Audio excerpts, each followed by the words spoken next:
সূর্যের আলো এসে চোখে পড়তেই ঘুমটা ভেঙে যায়। চোখ খুলতেই দেখি অবন্তী আমার বুকের উপর আমাকে জড়িয়ে ধরে শুয়ে আছে। দুজনের শরীরে কোনো পোশাক নেই, একটা চাঁদে জড়িয়ে আছে। আমাদের দুজনকে অবন্তীকে ডাক দেয়, অবন্তী সকাল হয়ে গেছে, উঠো। আমার অনেক ঘুম পাচ্ছে, একটু পরে উঠবো। না, তোমাকে এখনই উঠতে হবে। তোমার বুকে ঘুমাতে আমার অনেক ভালো লাগে, এখন ডিস্টার্ব করো না, একটু ঘুমাতে দাও। কিন্তু অবন্তী, সারা রাতে একটুও ঘুমাতে দাওনি, এখন যদি ঘুমাতে না দাও তোমার খবর আছে। অবন্তী, এমন কথা শুনে আর কিছু বলার সাহস করলাম না। এখন যদি বেশি বুঝতে চাই তাহলে আমার কপালে দুঃখ আছে। অবন্তীকে আস্তে করে আমার উপর থেকে নামিয়ে আমার পাশে শুয়ে দিলাম। তারপর আমি উঠে গোসল করতে যাই। গোসল শেষে বের হতেই দেখি অবন্তী গায়ে একটা চাদর জড়িয়ে বিছানায় বসে আছে। উঠে গেছো তুমি? উঠি নাই, তুমি তুলছো। কি আমি? হ্যাঁ তুমি। কত সুন্দর একটা স্বপ্ন দেখছিলাম, মাঝখানে তুমি একা শুইয়ে দিয়ে উঠে গেলে, আর অমনি আমার ঘুমও ভেঙে গেল, সাথে স্বপ্নটাও শেষ হয়ে গেল। এতে আমার দোষ কোথায়? তোমার বুকে ঘুমিয়েছিলাম বলেই তো সুন্দর একটা স্বপ্ন দেখছিলাম, কিন্তু তুমি কি করলে? ও, তা কি স্বপ্ন দেখছিলে তুমি?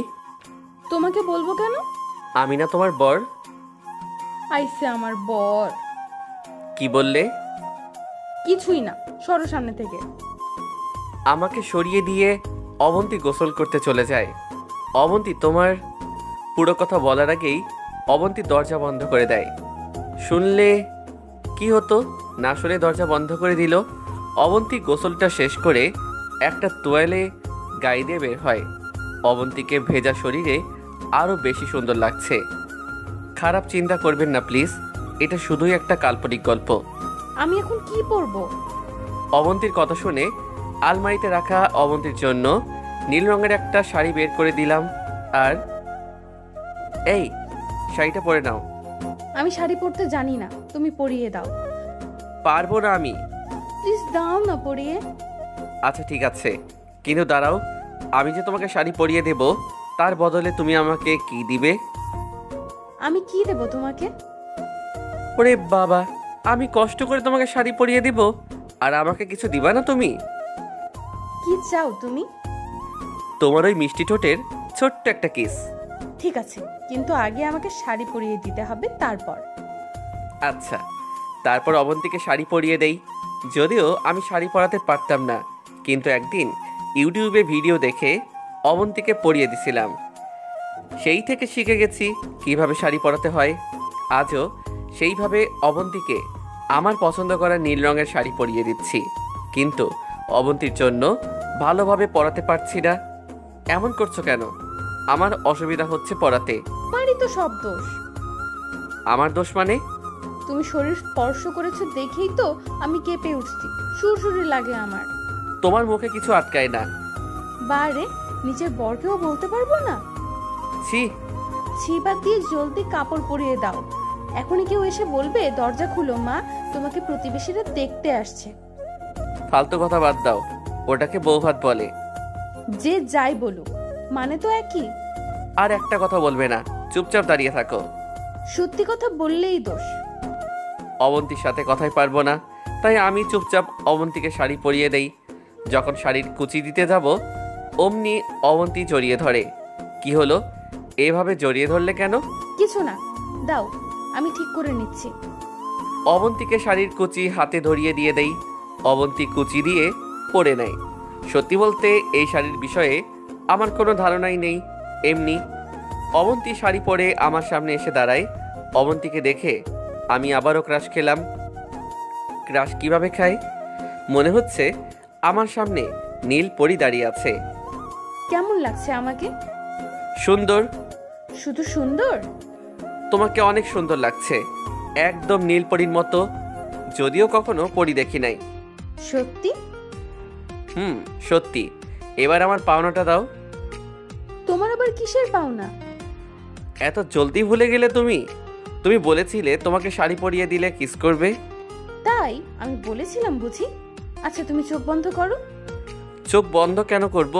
আমি চোখ বন্ধ করব না। তাহলে আমিও কিস করব না। ঠিক আছে, করছি। চোখ বন্ধ করে দাঁড়িয়ে আছি, কিন্তু অবন্তীর কোনো সাড়া শব্দ পাচ্ছি না। আমি চোখ খুলতেই দেখি অবন্তী আমার সামনে নেই। দরজার দিকে তাকিয়ে দেখি অবন্তী দরজার সামনে দাঁড়িয়ে হাসছে। তার মানে কি অবন্তী আমাকে বোকা বানালো? তুমি এটা ঠিক করলে না। কচু ঠিক করিনি। তোমাকে দেখে নিব আমি। এখনই দেখে নাও। দাঁড়াও তুমি। আমাকে ধরতে পারবে না। অবন্তী বলেই সেখান থেকে দৌড়ে চলে যায় বাহিরে। আমাকে ধোকা দিল মেয়েটা। আমিও দেখে নিব তোমাকে অবন্তী।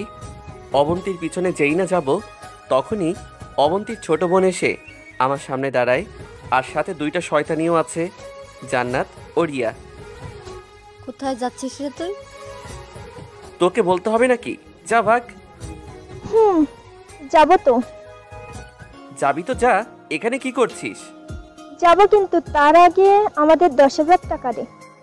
হোয়াট? এতগুলো টাকা? তাও আবার তোদেরকে? কখনোই না। কি দিবি না তুই? তোদের লজ্জা হয় না বন্ধুর কাছে টাকা চাস? তুই দিবি কিনা বল। না, দেব না। সিমি, তোমার ভাইয়াকে ভিডিওটা দেখাও তো। কিসের ভিডিও এটা? তুই দেখ এটা কিসের ভিডিও। সিমির হাত থেকে ফোনটা হাতে নিয়ে দেখতেই অবাক হয়ে গেলাম। ভিডিওতে দেখাচ্ছে আমি সিগারেট খাচ্ছি, কিন্তু আমি তো এগুলো খাই না। তাহলে এটা কিভাবে হলো? এটা কি আমি? হ্যাঁ তুই। কিন্তু আমি তো সিগারেট খাই না। তোর মনে আছে নিরির জন্মদিনের কথা? নিরি, কিছু মনে পড়লো? তুই কিন্তু এটা ঠিক করিস নাই। ঠিক না ভুল সেটা না হয় আন্টি ঠিক করবে। ব্ল্যাকমেল করছিস আমাকে? যা, দেব না। যা, দেব না আমি। যা পারিস কর গিয়ে। জান্নাত চল তো আন্টির কাছে। দোস্ত, এমন করিস কেন? দিচ্ছি তো টাকা। টাকা দিয়ে দিলাম। 5,000 কেন? বাকি টাকা কোথায়? আমার কাছে আর নেই। ঠিক আছে, এটা দিয়েই চালিয়ে নেব। চলে গেল, জলে চলে গেল কতগুলো টাকা। আমাকে ব্ল্যাকমেল করে কতগুলো টাকা নিয়ে গেল। ঠিক আছে, আমারও সময় আসবে একদিন, তখন বুঝতে পারবি কত ধানে কত চাল। আমি কখনো এইসব খাই না, কিন্তু বন্ধুদের পাল্লায় পড়ে একদিন খেয়েছিলাম। আর সেই দিন ছিল নিরির জন্মদিন। নিরি আমাদের আরও একটা বন্ধু, যেমন জান্নাত ও রিয়া। আমরা সব বন্ধুরা মিলে নিরির জন্মদিন উপলক্ষে বিশেষ একটা অনুষ্ঠান করি। সেদিন বন্ধুদের পাল্লায় পড়ে সিগারেট খেয়েছিলাম, কিন্তু এই জান্নাত যে সেটার কখন ভিডিও করেছে সেটা আমি জানিই না। বিয়ের কিছুদিন পর অবন্তী আয়নার সামনে দাঁড়িয়ে নিজের চুল ঠিক করছিল। তখন অবন্তীকে পিছন থেকে গিয়ে জড়িয়ে ধরি। অবন্তীর পেটে হাত রাখতেই অবন্তী কেঁপে ওঠে। এই চুলে নিয়ে আমি কনফিউশনে আছি। চুল থেকে কিভাবে সুগন্ধ আসে, যা কি ছেলেদের বলে পাগল করে দেয়? না মানে অনেক গল্পে এমন পড়ছি। আর তাছাড়া সিনেমায়ও দেখায়। বিবাহিত কেউ থাকলে প্লিজ ইনবক্সে একটু বলবেন মেয়েদের চুলে সুবাস আসলে সত্যি কিনা এই বিষয়ে। কি শুরু করলে তুমি? রোম্যান্স করছি। তোমাকে রোম্যান্স করতে কে? তুমি এমন কেন? আর তোমার কথা শুনতেই বা যাবো কেন আমি? আমার সম্পত্তি, আমি যা খুশি করব, তাতে তোমার কি শুনি? তোমার বউ আমি, আর তোমার সম্পত্তি এখানেই আছে, কোথাও হারিয়ে যাচ্ছে না। তুমি এত নিষ্ঠুর কেন? কি বললে তুমি? আমি নিষ্ঠুর? তা নয় তো কি? কত সুন্দর রোমান্টিক একটা সকাল, আর এই রোমান্টিক সকালে রোমান্স করতে দিচ্ছ না? কি চাই তোমার? বেশি কিছু না, একটা কিস দিলেই হবে। ঠিক আছে, এরপরে আর কোনো দুষ্টুমি করবে না। তারপর অবন্তীর মিষ্টি ঠোঁট দিয়ে কিস করলো। আসলে কি মিষ্টি লাগে? প্লিজ কমেন্ট করে জানাবেন কেউ। এখন ছাড়ো, মা ডাকছেন। তোমার মা আসলেন কখন? আমার মা না, তোমার মা ডাকছেন। ও, আমি ভাবছি তোমার মা। এখন ছাড়ো, দেরি হয়ে যাচ্ছে। না গেলে হয় না? না হয় না, ছাড়ো এখন। অবন্তীকে ছেড়ে দিলাম। তারপর গোসল করলাম। গোসল শেষে বেরিয়ে দেখি অবন্তী রুমে নেই, মনে হয় নিচে গেছে। যাই হোক, ফ্রেশ হয়ে নিচে গেলাম। দেখি সবাই টেবিলে বসে আছে আমার জন্য। তারপর সবাই একসাথে বসে খাবার খেলাম। খাবার রেডি আছে, চলে আসেন, একসাথে সবাই খাবার খাই। হঠাৎ আব্বু, তানবীর, হ্যাঁ বাবা বলো। দেখ বাবা, আমার তো অনেক বয়স হলো, আর তুই এখন বড় হয়ে গেছিস। হুম, আমি একা অফিস সামলাতে পারছি না, তুই যদি আমাকে সাহায্য করতি। ঠিক আছে বাবা, তুমি ম্যানেজারকে বলে দাও, আমি যাব। আমার সব কিছু বলা আছে ম্যানেজারকে, তুই অফিসে গেলে তোকে দেখিয়ে দিবে সব। ঠিক আছে আব্বু। রুমে বসে আছি, তখন অবন্তী রুমে আসে। অবন্তী কোনো কথা বলল না। অবন্তী এসে আমার পাশে চুপ করে শুয়ে পড়ে। তোমার শরীর কি খারাপ লাগছে? না, তাহলে মন খারাপ করে আছো কেন? বাড়ির কথা মনে পড়ছে। ও, তানভীর, আমি আম্মুর কাছে যাব। যাবে, কিন্তু আমার যে ভালো লাগে না। কি ভালো লাগে না? শ্বশুর বাড়ি। কি বলো? না কিছু না, তুমি তোমার জামা কাপড় গুছিয়ে নাও, কেন? কাল তোমাদের বাড়িতে যাব। সত্যি বলছো আমাকে নিয়ে যাবে? হুম, সত্যি। I love you. শ্বশুর বাড়ি মধুর হাড়ি, বাংলার প্রভাত। শ্বশুর বাড়ির গল্প এটা সত্যি কিনা জানি না, না মানে বিয়ে করি নাই তো তাই। পরের দিন সকালে রেডি হয়ে বসে আছি অবন্তীর জন্য, কিন্তু তার আসার কোনো নামই নাই। অনেকক্ষণ পর অবন্তী আসলো, তারপর মা বাবার দোয়া নিয়ে শ্বশুর বাড়ির পথে রওনা হলাম। এই প্রথম শ্বশুর বাড়ি যাচ্ছি, সবাই দোয়া করবেন। অবন্তীকে গাড়িতে বসিয়ে দিয়ে আমিও বসে পড়ি, তারপর গাড়ি স্টার্ট দেই। গাড়ি চালাচ্ছি, হঠাৎ অবন্তী, গাড়ি থামাও। আমি গাড়ি সাইডে দাঁড় করাই। কি হলো, থামাতে বললে কেন? এদিকে দেখো। কি? অবন্তী আমাকে হাতের ইশারায় দেখালো। সামনের দিকে তাকাতেই দেখি রাস্তার পাশে একটা ফুচকার দোকান। আমি ফুচকা খাবো। তোমাকে না বলছি বাহিরের খাবার খাবে না তুমি? অবন্তীর এমন করে বলল যে আর না করতে পারলাম না। ঠিক আছে, তুমি এখানে বসো, আমি তোমার জন্য ফুচকা আনছি। ঠিক আছে, আর হ্যাঁ, ঝাল বেশি করে দিয়ে আনবে। ওকে। যাই হোক, গাড়ি থেকে নেমে ফুচকার দোকানে গেলাম আর অবন্তীর জন্য ফুচকা কিনলাম। তারপর গাড়িতে এসে অবন্তীকে ফুচকাগুলো দিলাম। নাও তোমার ফুচকা। দাও। অবন্তীকে ফুচকা দিয়ে আমি গাড়ি ড্রাইভিং করতে থাকি। অবন্তী অনেক মজা করে ফুচকা খাচ্ছে। আমি বুঝি না মেয়েরা এত ফুচকা কিভাবে খেতে পারে, তাও আবার এত ঝাল করে। নাও, তুমিও খাও। না, আমি এইগুলো খাই না। একটা খাও। বলছি তো খাবো না। তুমি আমার সাথে এইভাবে কথা বলছো কেন? আমি কি ভুল করছি? আজব, কিভাবে কথা বললাম আমি? আর তুমি ভুল করতে যাবে কেন? তাহলে খাচ্ছ না কেন? একটা খাও, একটা খাও না। আমার এগুলো ভালো লাগে না খেতে। তাহলে আমিও খাবো না। তুমিও খাবে না, আমিও খাবো না। তাহলে পাঠক পাঠিকাদের দিয়ে দাও ফুচকাগুলো। নাও, তোমার ওনাদের দিয়ে দাও, লাগবে না আমার। এই ধরেন ভাইয়া ও আপুরা, ফুচকা খান আর টাকাটা দিয়ে যাইয়েন। 220 টাকার ফুচকা ছিল ওখানে। তুমি সত্যিই দিয়ে দিলে? হুম, তুমি তো দিতে বললে তাই দিলাম। আমি বলছি আর তুমি ফুচকা সত্যিই দিয়ে দিলে? হুম, দিছি। শয়তান ছেলে, তোর খবর আছে। বলেই অবন্তী আমাকে মারতে লাগে। আরে আরে, কি করছো তুমি? অ্যাক্সিডেন্ট করবো তো। সরি বলো। সরি বলবো কেন? ভুল করছো, সরি বলবা না? সরি। এভাবে না, কান ধরে সরি বলো। পারবো না। তুমি আমাকে একটুও ভালোবাসো না। এই যে কান ধরেছি, আর সরিও। এবার তো খুশি? অনেক। ছি। ছি টু। আজব, ভুল না করেও শাস্তি পেতে হলো। উনি দিতে বলে, আবার উনি না করে মেয়েদের মনে যে কখন কি চলে কেউ বলতে পারে না ভাই। মেয়েরা মন বোঝা অনেক কঠিন। মেয়েরা হচ্ছে একটা গিরগিটির মতো, যখন তখন নিজের রং বদলায়। বলতে হবে কপাল করে একটা বউ পেয়েছিলাম। সত্যি বলতে আমার চুপ থাকতে বেশি ভালো লাগে, কিন্তু অবন্তীর জন্য পারলাম না। সারাটা রাস্তায় বকবক করছে। আসলে আমি বুঝি না মেয়েরা এত কথা বলে কিভাবে, একটু কি চুপ করে থাকতে পারে না? আজব মাইরি, মেয়েদের মন বোঝা বড় দায়। অবশেষে শ্বশুর বাড়ি পৌঁছালাম।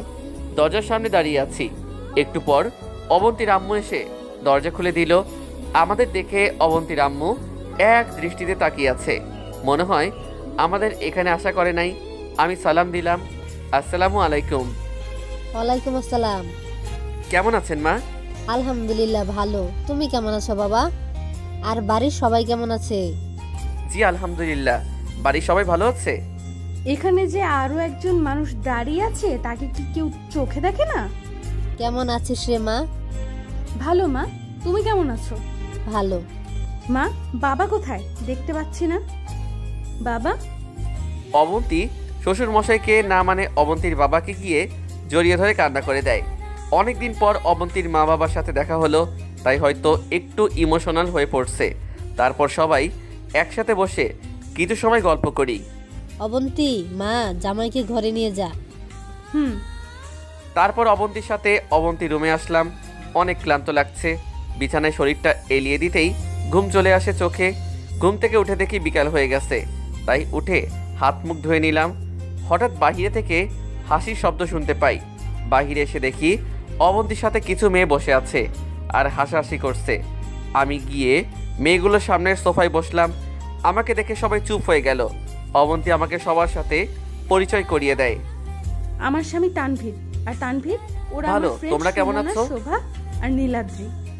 হাই দুলা ভাই, কেমন আছেন? হঠাৎ একটা মেয়ে আমার সামনে এসে বসে পড়লো আর জি দুলা ভাই, আমরাও ভালো আছি। কি কিউট রে তোর বর অবন্তী। অবন্তী, তোর বরটা আমাকে দিয়ে দে। কি? অবন্তী, তুই এই চকলেট বয়কে কোথায় পেলি রে? বাড়ি থেকে বের হ বলছি। বের হব মানে? দুলা ভাই চলেন একটু বাহির থেকে ঘুরে আসি। চুপ, ওকে ধরবি না। তানভীর কোথাও যাবে না। আর তোরা এখনো এখানে কেন? তোদের যেতে বলছি না? অবন্তীর এমন রাগী চেহারা দেখে মেয়েগুলো চলে গেল। অবন্তীর চেহারা দেখার মতো ছিল। অবন্তীর ফর্সাকাল টমেটোর মতো লাল হয়ে গেছে। অনেক কিউট লাগছে অবন্তীকে রাগী চেহারায়। চুপ করে অবন্তীর কয়টা ছবি তুলে নিলাম। ওদের সাহস কত আমার স্বামীর দিকে চোখ দেয়? ওদের কপাল ভালো আমার বন্ধু বলে বেঁচে গেল। অবন্তী, কি হলো? চিৎকার করছো কেন? যা, আমি কখন চিৎকার করলাম? সোনা, রাগ করছো কেন? আমি তো তোমার। আমার কি? হ্যাঁ, আমার কি? তোকে ওই ফাজিল মেয়েগুলো কত কিছু বললো, আর তুই ওদের কিছুই বললি না। আমি কি বলবো? তুই কি বলবি মানে? তোকে ওরা কিউট বলবে কেন? আমার স্বামীকে ওরা কিউট, চকলেট বয় এগুলো বলবে কেন? আমার স্বামীকে আমি বলবো, ওরা বলবে কেন? আর তুই যদি আবার ওই পেতনিদের সাথে কথা বলিস, তোর খবর আছে। একদম একদম কথা বলবি না ওদের সাথে। ঠিক আছে, বলবো না কথা। এখন একটু হাসো। এখন খুশি? সোনা, একটু এদিকে আসবে? বলো। অবন্তীর কাছে আসতেই, অবন্তীর হাত ধরে টানতেই অবন্তী নিজেকে সামলাতে না পেরে আমার উপর পড়ে যায়। অমনি অবন্তীকে জড়িয়ে ধরি বুকের সাথে। কি করছো? ছাড়ো আমাকে, কেউ দেখে ফেলবে। ছাড়বো, কিন্তু তোমাকে একটা কাজ করতে হবে। জি মহারাজ, বলেন কি করতে হবে? এটা বলা যায় না, করে দেখাতে হয়। সেটা আবার কি? দাঁড়াও, দেখাচ্ছি কি সেটা। কিন্তু তার আগে তুমি চোখ বন্ধ করো। ঠিক আছে। অবন্তী চোখ বন্ধ করতেই চার ঠোঁট এক করে দিলাম। কিছু সময় পর অবন্তীকে ছেড়ে দেই। এক মুহূর্তের জন্য মনে হচ্ছিল এই বুঝি আমার দেহ থেকে প্রাণ পাখিটা বেরিয়ে গেল। এমনভাবে কেউ কিস করে? যান, আর একবার করি। এই না, আর পারবো না। একবার। শালি, আমাকে মাইরা ফেলাবি নাকি? তুমি কি আমাকে গালি দিচ্ছ? না সোনা, তোমাকে গালি দেই নাই। তাহলে আর একবার করতে দাও না। না সোনা, একদিনে সব খেয়ে ফেললে পরে কি খাবে? ওটা কি ফুরানোর জিনিস যে ফুরিয়ে যাবে? আরে তুমি জানো না, বেশি খেলে জলদি ফুরিয়ে যাবে। ঠিক আছে, লাগবে না আমার। রাগ করছো কেন? রাগ করি নাই। তাহলে ঠিক আছে। বাবু, আমাকে ঘুরতে নিয়ে যাবা? তোমাকে বাবু বলতে না করছি না, আর এখন ঘুরতে যেতে পারবো না। আর বাবু বলবো না, চলো না একটু ঘুরতেই, একটু ঘুরেই চলে আসবো। জামাই তো যাবে না বলছে, তাও কেন তুই জেদ করছিস? তাছাড়া এখন বাহিরের অবস্থাও ভালো না। হঠাৎ অবন্তীর মা এসে কথাটা বলল। আম্মু তুমিও? মা তো ঠিকই বলছে অবন্তী। না, আমি যাবই, তুমি চলো। তুই বুঝতে পারছিস না, বাহিরে যাওয়া তোদের জন্য ভালো। ভালো না খারাপ সেটা আমি বুঝতে চাই না, আমি ঘুরতে যাব ব্যাস। আম্মা, ও যখন এত করে বলছে একটু ঘুরেই আসি। ঠিক আছে বাবা, কিন্তু জলদি ফিরে আসবে। তোমাকে চিন্তা করতে হবে না, আমরা জলদিই ফিরবো। তারপর অবন্তীকে সাথে নিয়ে ঘুরতে বের হই। কিন্তু বাড়ির বাইরে বের হতে বৃষ্টি শুরু হলো। এই যা, এখন কি হবে? কি হবে? যেখান থেকে এসেছি সেখানেই চলে যেতে হবে। উজানি কথা বলো কেন? ভালো কথা বললেই খারাপ হয়ে যায়। আমি বৃষ্টিতে ভিজবো। একদম না, বৃষ্টিতে ভিজলে ঠান্ডা লাগবে। না, আমার ঠান্ডা লাগবে না। অবন্তী দাঁড়াও। অবন্তী বৃষ্টিতে ভিজতে চলে যায়। এদিকে অবন্তীর শরীর ভিজে যাওয়ায় অবন্তীর শরীর স্পষ্ট বোঝা যাচ্ছে। অবন্তীকে অনেক আবার বলার পরও যখন অবন্তী শুনছিল না, তখন আর নিজের রাগকে ধরে রাখতে পারলাম না। রাগ সামলাতে না পেরে অবন্তীর গালে ঠাস করে এক চড় দেই। এই প্রথম অবন্তীর শরীরে আঘাত করলাম। নিজের কাছে অনেক খারাপ লাগছে। কিভাবে পারলাম আমি অবন্তীকে মারতে? অবন্তীর গালে হাত দিয়ে আমার দিকে ছলছল চোখে তাকিয়ে আছে। আমি অবন্তীর হাত ধরে ঘরে নিয়ে আসি। অবন্তী ছোটার অনেক চেষ্টা করছে, কিন্তু আমার শক্তির সাথে পেরে ওঠেনি অবন্তী। আমার হাত ছাড়ো। অবন্তীর হাত ছেড়ে দিলাম। তুমি আমাকে মারলে কেন? কিছু না বলে অবন্তীর হাত ধরে আয়নার সামনে দাঁড় করিয়ে দিলাম। এখানে নিয়ে আসলে কেন? আয়নার দিকে তাকাও। অবন্তী আমার কথা মতো আয়নার দিকে তাকায়। অবন্তী আয়নার দিকে তাকিয়ে দেখে অবন্তীর জামা বৃষ্টির পানিতে ভিজে যাওয়ায় শরীরের সাথে লেপ্টে আছে, যার জন্য অবন্তীর শরীরের ভিন্ন অংশ বোঝা যাচ্ছে। সরি। যাও চেঞ্জ করে আসো। অবন্তী কাপড় পাল্টাতে চলে যায় ওয়াশরুমে। এদিকে অনেক বৃষ্টি হওয়ার কারণে কারেন্ট চলে যায়, আর সাথে সাথে ঘরটাও অন্ধকার হয়ে গেল। হঠাৎ অবন্তী চিৎকার দিয়ে ওঠে, অবন্তী কি হলো তোমার? অবন্তী দরজা খোলো। হঠাৎ অবন্তী দরজা খোলে আমাকে জড়িয়ে ধরে অনেক শক্ত করে। অবন্তী কাঁপছে, হয়তো কোনো কারণে ভয় পেয়েছে। অবন্তীকে সাবধানে খাটের উপর বসিয়ে দিয়ে আমি অবন্তীর পাশে বসি। অবন্তী, তুমি ঠিক আছো? অন্ধকারে আমার অনেক ভয় করে, আমাকে ছেড়ে যেও না তুমি। না, যাবো না তোমাকে একা রেখে। তোমার বুকে আমাকে শক্ত করে জড়িয়ে ধরে রাখো। অবন্তীকে বুকের সাথে জড়িয়ে ধরলাম। এদিকে বৃষ্টির বেগ আরও বেড়ে গেছে। মোবাইল ফোনটা বের করে আলো লাইট জ্বালাই। এতে ঘরটাও একটু আলো হয়েছে। অবন্তী কিছুটা হলেও এখন স্বাভাবিক হয়েছে। আমার ফোনেরও চার্জ শেষ হয়ে যাচ্ছে। অবন্তীকে আমার কাছ থেকে ছাড়াতে গেলে, তুমি কোথায় যাচ্ছ? অবন্তী তুমি এখানে বসো, আমি দেখি কোথাও মোমবাতি পাই কিনা। না, লাগবে না। না লাগবে, তুমি বসো, আমি নিয়ে আসছি। জলদি আসবে। জলদি ফিরবো। অবন্তীকে ছাড়িয়ে মোমবাতির জন্য পা বাড়াতেই জোরে বিদ্যুৎ চমকায়। অবন্তী চিৎকার দিয়ে আমাকে জড়িয়ে ধরে। কি হলো? তুমি চিৎকার দিলে কেন? বিদ্যুৎ চমকালে আমার অনেক ভয় করে। তাহলে আমার সাথে আসো। তারপর অবন্তীকে সাথে নিয়ে মোমবাতি খুঁজতে থাকি, আর মোমবাতি পেয়েও যাই। মোমে আগুন দিয়ে টেবিলে রেখে দেই। সারাদিন কেটে গেল, কিন্তু বৃষ্টি পড়া শেষ হলো না। রাতের খাবার খেয়ে শুয়ে শুয়ে আছি, আর আমি একটা জিনিস বুঝতে পারছি না। অবন্তীর মা, মানে আমার শাশুড়ি মা, আমাদেরকে বাইরে যেতে এত বাধা দিচ্ছিল কেন? তাছাড়াও আমার মনে হচ্ছে আমরা এখানে আসছি সেটা নিয়ে অবন্তীর মা একদমই খুশি হয় নাই। আমরা যখন থেকে এখানে এসেছি তখন থেকে মনে হচ্ছে অবন্তীর মা কিছু একটা নিয়ে ভাবছে, কিছু চিন্তা করছে আমাদের নিয়ে। কিন্তু কি সেটা? অবন্তীর মাথায় হাত বুলিয়ে দিতে থাকি।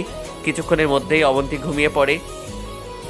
ঘড়ির দিকে তাকিয়ে দেখি 10টা বেজে গেছে। অনেক রাত হয়েছে, কিন্তু আমার চোখে ঘুম নেই। জানি না এইসব ভাবতে ভাবতে কখন যে ঘুমিয়ে গেছি বুঝতেও পারি নাই।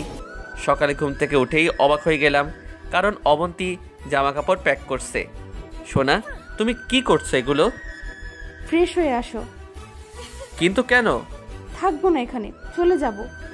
কালই তো আসলাম, আর আজ চলে যাব? আজই চলে যাব।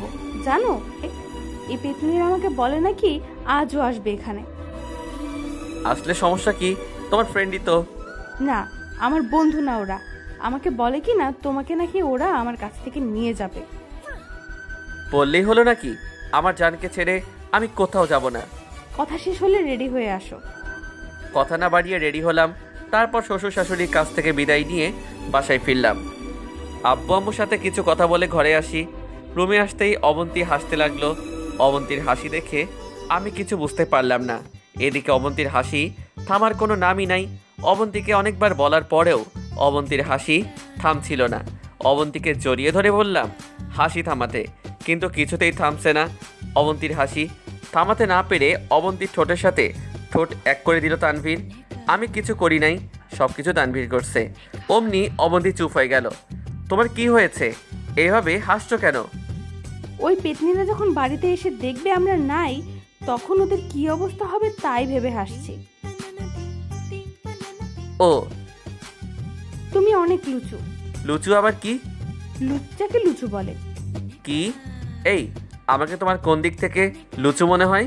আমি তো ঠিকই বলছি। কি আমি লুচু? তাই তো, আমি যখন কিস করতে চাই তখন কিস করতে দাও না, আর তুমি ঠিকই কিস করো। তাহলে তুমি তো লুচুই হলে।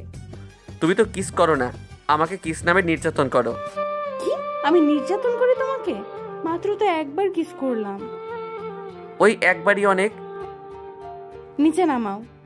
নিচে নামবো কেন? তুই আজকে থেকে নিচে শোবি, আমার সাথে শুতে পারবি না। তোমাকে ছাড়া আমি একা কিভাবে থাকবো? চুপ কর। আমি না তোকে নির্যাতন করি? আসবি না আমার কাছে, আমাকে ধরতেও পারবি না তুই। ধাক্কা দিয়ে উপর থেকে ফেলে দিল আমাকে, না মানে তানভীরকে। উপর থেকে পড়ে যাওয়ায় কিছুটা ব্যথা লাগে হাতে। স্বামীকে এইভাবে কেউ ফেলে দেয়? ঠিক আছে, যাবো না তোমার কাছে। ধ্যাত বাল। গল্পের সাথে আমার বাস্তব সম্পর্ক আবার যেন যোগ করেন না। এটা সম্পূর্ণ কাল্পনিক একটা গল্প, এর সাথে বাস্তবের কোনো প্রকার মিল নেই। ঘর থেকে বের হয়ে বাড়ির ছাদে গেলাম। দেখি আমাকে ছাড়া তুমি একা কিভাবে থাকো। একটু পর সেই আমার কাছে আসতে হবে তোমাকে। ছাদের এক কর্নারে দাঁড়িয়ে আছি। চাঁদও আজ অন্ধকার, না মানে আজ চাঁদ ওঠেনি, তো তাই আর কি অন্ধকার লাগছে আকাশ। আনমনে দাঁড়িয়ে আছি, হঠাৎ কেউ পিছন থেকে এসে আমায় জড়িয়ে ধরে। আমি তাকে ছাড়িয়ে নিলাম। তারপর পিছনে ফিরে দেখি অবন্তী দাঁড়িয়ে আছে। অবন্তীকে দেখে কিছুটা অবাক হলাম। অবন্তী কান্না করছে দেখে অবন্তী আবারও জড়িয়ে ধরে। আর সরি, আর কখনো তোমার সাথে এমন ব্যবহার করব না। আয়া না উঠ পাহাড় কি নিচে। আমি চুপ করে অন্যদিকে তাকিয়ে আছি, কোনো কথা বলছি না। একটু শিক্ষা দিতে হবে না? প্লিজ আমার সাথে কথা বলো, আমি আর তোমার সাথে খারাপ ব্যবহার করব না। অবন্তীর কান্না আর সহ্য করতে পারলাম না। অবন্তীকে টান দিয়ে বুকের সাথে জড়িয়ে ধরি। অবন্তীও জড়িয়ে ধরে, এমনভাবে জড়িয়ে ধরছে যেন ছেড়ে দিলে হারিয়ে যাব। অবন্তীর চোখের পানি একদমই সহ্য হয় না আমার। অনেক বেশি ভালোবাসি যে তাকে। অবন্তীর চোখের পানি মুছে দিয়ে অবন্তীর কপালে চুমু দিলাম। অবন্তী একটু মুচকি হাসি আসলো। অবন্তীকে আমার সাথে জড়িয়ে ধরে, পাগলি মেয়ে, এইভাবে কেউ কাঁদে নাকি? আমি সরি, আর তোমাকে কষ্ট দেব না। আমি তোমাকে বলছি আমি কষ্ট পেয়েছি, আর তুমি যদি আমার সাথে এমন না করো তাহলে আর করবে শুনি? হুম। আহ, কি হলো তোমার? না কিছু না। দেখি তোমার হাতে কি হয়েছে। বললাম তো কিছু হয়নি। অবন্তী জোর করে আমার হাত ধরে ওর সামনে নেয়। আর এ কি, তোমার হাত দিয়ে তো রক্ত পড়ছে। ও কিছু না, এখনই সেরে যাবে। বললেই হলো সেরে যাবে? বলতেই অবন্তী তার শাড়ির আঁচল টান দিয়ে ছিঁড়ে ফেলে আর আমার হাত বেঁধে দিল ওই শাড়ির আঁচল দিয়ে। অবন্তী আমার হাত ধরে কান্না করে দেয়। অবন্তীর চোখের পানি মুছে দিলাম। তুমি কাঁদছো কেন? এখনই সেরে যাবে। আমার জন্যই তোমার হাত কেটে গেছে। আমি অনেক খারাপ, তোমাকে শুধু কষ্ট দেই। তুমি এমন কেন বলো তো? এত আবেগ তোমার কোথা থেকে আসে? এটা আবেগ না, এটা ভালোবাসা। ঠিক আছে, কিন্তু এখন তো অনেক রাত হয়েছে, ঘুমাতে যাও। আর তুমি যদি না ঘুমাও তাহলে তো আমাদের সন্তানেরও কষ্ট হবে, সেও ঘুমাবে না। সত্যি কি কষ্ট হবে? সত্যি কি ঘুমাবে না? ভাবার বিষয়। তোমাকে ছাড়া যাব না। ঠিক আছে চলো। কি হলো, আসো। পায়ে অনেক ব্যথা করছে, হাঁটতে পারবো না। চোখ বন্ধ করো। চোখ বন্ধ করবো কেন? আগে চোখ বন্ধ করো। ঠিক আছে। অবন্তী চোখ বন্ধ করতেই অবন্তীকে কোলে তুলে নিলাম। অবন্তী আমার গলা জড়িয়ে ধরে। অবন্তীকে কোলে করে রুমে এসে শুয়ে দেই। তারপর এখন ঘুমাও, অনেক রাত হয়ে গেছে। তুমি ঘুমাবে না? আমার একটু কাজ আছে, সেটা শেষ করে ঘুমাবো। না, তুমি আমার সাথেই ঘুমাবে, আর আমি তোমার বুকের উপর। অবন্তীর সাথে কথাই পারবো না। অবন্তী অনেক জেদি একটা মেয়ে। আমি দরজা বন্ধ করে এসে অবন্তীর পাশে শুয়ে পড়ি, আর অবন্তী আমার বুকের উপর মাথা রেখে শুয়ে পড়ে। তানভীর, বলো। I love you. হুম, তুমিও বলো। তোমাকে অনেক ভালোবাসি। আমিও। আমিও কি? তোমাকে অনেক ভালোবাসি। ভালো থাকুক সব পবিত্র ভালোবাসাগুলো। আপনারা ভালো থাকবেন আপনাদের আপনজনদের নিয়ে।